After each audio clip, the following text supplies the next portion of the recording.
Morning friends, আমি চলে এসেছি মনীষ কিচেনে আরেকটি রেসিপি নিয়ে। আজকে দেখো কি করছি। আজকে করছি আফগানি পনির। আফগানি পনির করার জন্য আমি 500 পনির নিয়ে নিয়েছি।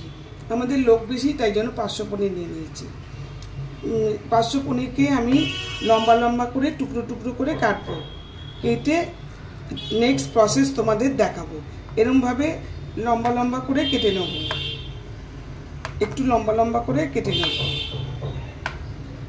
দিয়ে নেক্সট প্রসেস আমি তোমাদের দেখাচ্ছি। পনিরগুলো লম্বা লম্বা করে কেটে নিয়েছি, বাটিতে রেখেছি।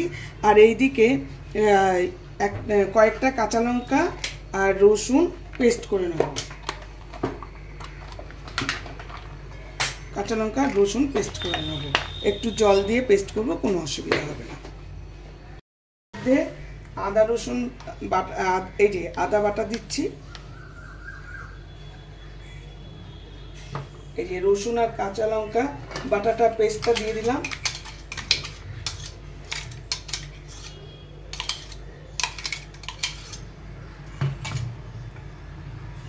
পরিমাণ মতো নুন দিচ্ছি,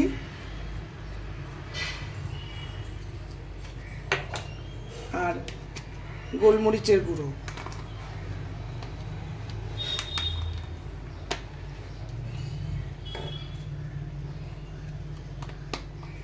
এই দিয়ে আমি একটু ম্যারিনেট করে নেবো। আর একটু 2 চামচ সাদা তেল, 2 চামচ সাদা তেল দেবো।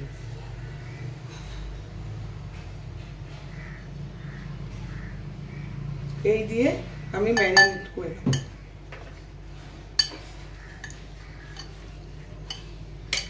ম্যারিনেট করে 15 মিনিট রেখে দেবো। এই যে পেঁয়াজ কাটছি,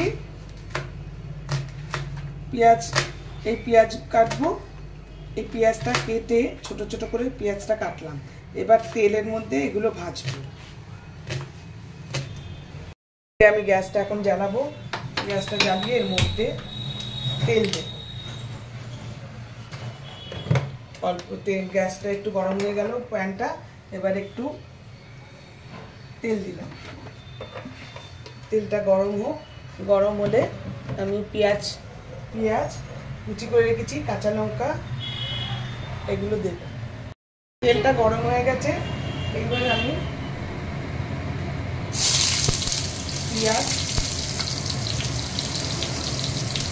পেঁয়াজগুলো দিয়ে দিচ্ছি। পেঁয়াজগুলো একটু সতে করবো। তার সঙ্গে কাজু কিশমিশ দিয়ে দিলাম।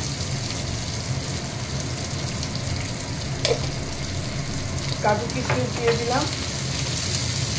কমিয়ে দিয়েছি গ্যাসটা, একটুখানি সতে করবো। তার সঙ্গে 3টে কাঁচা লঙ্কাও দিলাম। দিয়ে যেরকম ঝাল খাও সেরকম দেবে। এবার এর মধ্যে এই টক দইটা দেবো না, টক দইটা এর মধ্যে মেশাতে হবে। সেটা আমি মিক্সির জারের মধ্যেই দিয়ে দেবো। এটা একটু সতে করবো। ভাজা হয়ে গেছে। এবার এটা আমি নামিয়ে ঠান্ডা করবো। গ্যাস নিভিয়ে দিলাম। আমি আবার গ্যাসটা জ্বালিয়ে দিলাম। এবার একটু অলিভ অয়েল তেল দিলাম। তোমরা ইচ্ছে করে সাদা তেল দিতে পারো, আমি অলিভ অয়েল দিয়েই করছি। এবারে অলিভ অয়েলটা গরম হোক। এই তেল গরম হয়ে গেছে। এবারে পনিরগুলো ভাজবো, অল্প অল্প দিয়ে ভাজবো।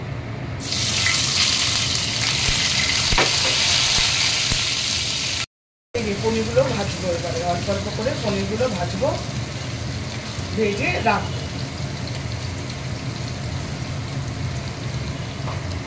যে উল্টে দিচ্ছি।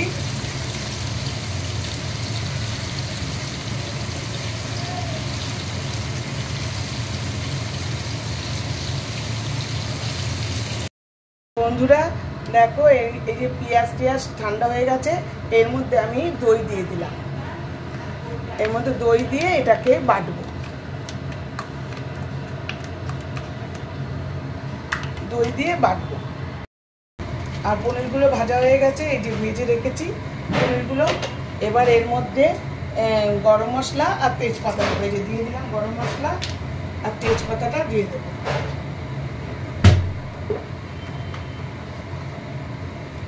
এই তেজপাতা দিয়ে দিলাম। দুটো তেজপাতা দিয়ে দিলাম। এবার মশলাগুলো এগুলো কষানো হয়ে গেছে, এবারে এই বাটাটা দিয়ে দিচ্ছি।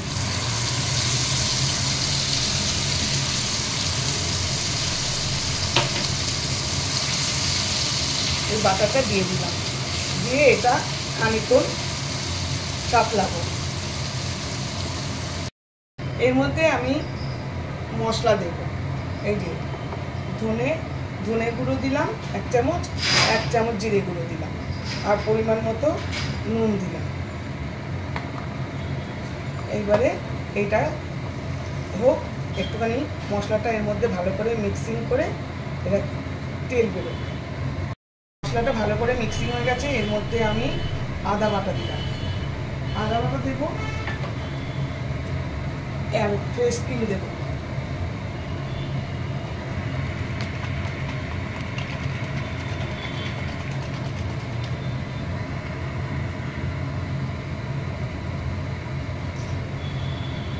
ফ্রেশ ক্রিম দিয়ে দিলাম,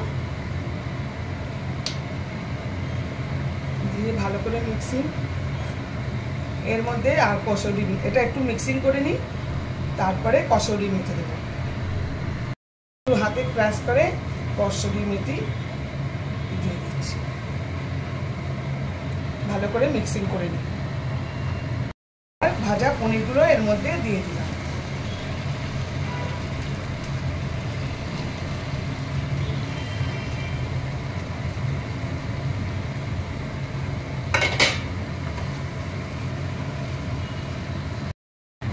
এই যে এবার কিছুক্ষণ নাড়াচাড়া করে সতেটাতে করে দিয়েছি, মশলাগুলো পনিরের সঙ্গে মিশে গেছে। এইবার আমি এই মিক্সি বাটি ধোয়া জলটা দিয়ে দিচ্ছি, একটু গরম জল মিশিয়ে। তারপরে আরও খানিকক্ষণ গরম জলটা দিয়ে দিলাম, একটুখানি হতাম।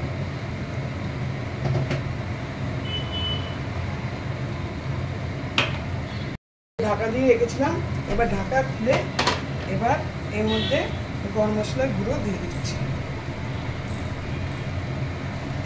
দিয়ে এটা মিক্সিং করে এবার আমার পনির কিন্তু হয়ে গেছে। আর একটু জলটাকে মারবো, আর এটা এখন আমি 5 মিনিট ঢাকা দিয়ে রেখে দেবো স্ট্যান্ডিংটা, তার জলটাও একটু মরে যাবে, আবার এদিকে মশলাটাও মিশিয়ে যাবে। ঢাকা দিয়ে রেখে দিচ্ছি 5 মিনিট। ঢাকনাটা খুলেছি, আমার পনির ডান, সুন্দর কালার বেরিয়েছে, তেলও বেরিয়ে গেছে। তোমরা কিন্তু ইচ্ছে করলে বাটার দিতে পারো, আমি কিন্তু একদম বাটার দিইনি, আমি তেল দিয়ে করেছি, ওই অলিভ অয়েল দিয়ে করেছি। এই রান্না করতে করতে না কথা বলতে ভুলে যাচ্ছি, কথা বলতে। আমি অলিভ অয়েল দিয়ে করেছি, তোমরা কিন্তু ইচ্ছে করলে বাটার দিতে পারো, আমি স্বাস্থ্যের কারণেই বাটারটা দিই। আর তোমরা লঙ্কা ঝাল সব বুঝে বুঝে দেবে। এই যে গ্যাস অফ করে দিলাম, আমার আফগানি পনির একবারে ডান। আমার আফগানি পনির একবারে ডান।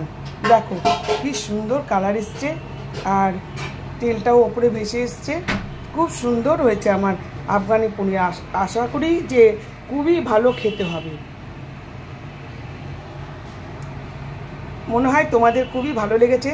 ভালো লাগলে লাইক শেয়ার কমেন্ট করবে, প্লিজ শেয়ার অবশ্যই করবে, খুবই অনুরোধ করছি। Thank you for watching. আমি শীঘ্রই আসছি আরেকটি ব্লগ নিয়ে, ফিরে আসছি।